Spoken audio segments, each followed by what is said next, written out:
अध्यक्ष पद जैसे गरिमामय पद के लिए तो है ही, हमारी लोकतांत्रिक परंपराओं को पुष्ट और मजबूत करने की दृष्टि से भी महत्वपूर्ण है,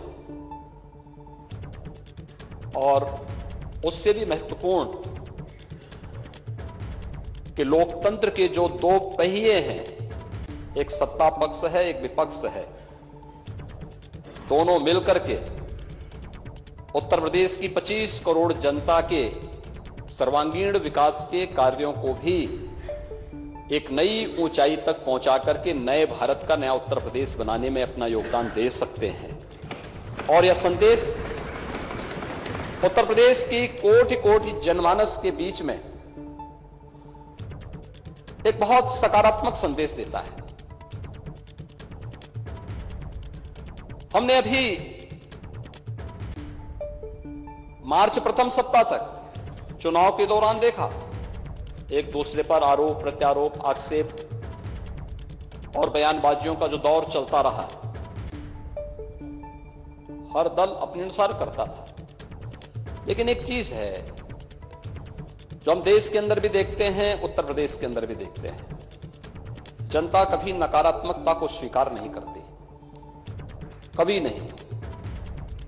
नकारात्मकता के लिए उसके हृदय में कोई स्थान है ही नहीं।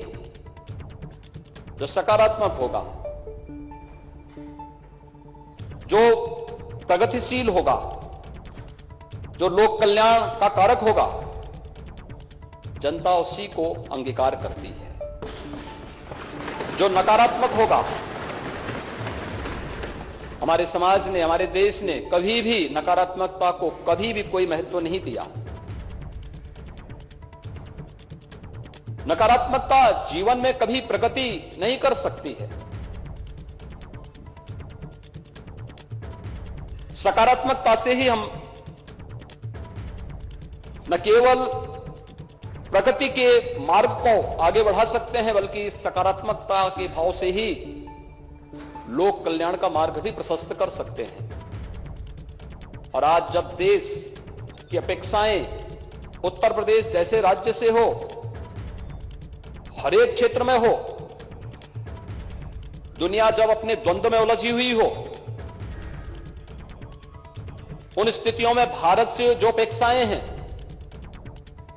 भारत उस प्रकार की अपेक्षाएं उत्तर प्रदेश से रखता है, और उत्तर प्रदेश को उन अपेक्षाओं पर खरा उतरने के लिए अपने आप को तैयार करना है।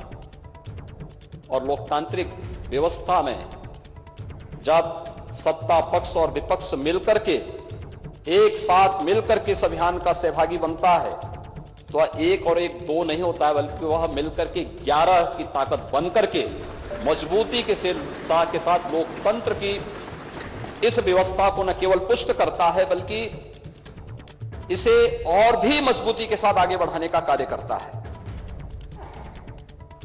उन जन आकांक्षाओं की पूर्ति करने का माध्यम बनता है, जिसके लिए आम जनमानस ने हमारी इन सभी जनप्रतिनिधियों पर विश्वास किया है। ये सभी चुनाव जीत करके आए हैं। जनता के सामने आम जनमानस ने इन पर विश्वास किया।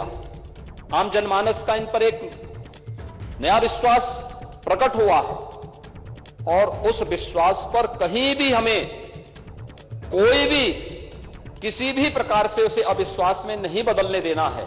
यह हमारा लक्ष्य होना चाहिए, और इस दिशा में प्रयास की शुरुआत कल से मैं देख रहा हूं। माननीय सदस्यों ने शपथ ग्रहण किया। शपथ ग्रहण करने के बाद जिस सकारात्मक भाव के साथ शपथ ग्रहण का कार्यक्रम प्रारंभ हुआ, मैंने देखा है कि कल तक यहां पर 343 माननीय सदस्यों ने एक दिन में ही शपथ ग्रहण कर लिया था। 7 माननीय सदस्य बच गए थे, उनका शपथ ग्रहण अधिकतर ने आज यहां पर अपना शपथ ग्रहण भी संपन्न किया है। और किस सकारात्मक भाव के साथ सब लोग मिलकर के इस कार्यक्रम को आगे बढ़ा रहे थे। आज चुनाव संपन्न हो चुके हैं। अब हमें विकास के बारे में सोचना है, उत्तर प्रदेश के उत्थान के बारे में सोचना है, उत्तर प्रदेश की 25 करोड़ जनता के हितों के संवर्धन के लिए सोचना है।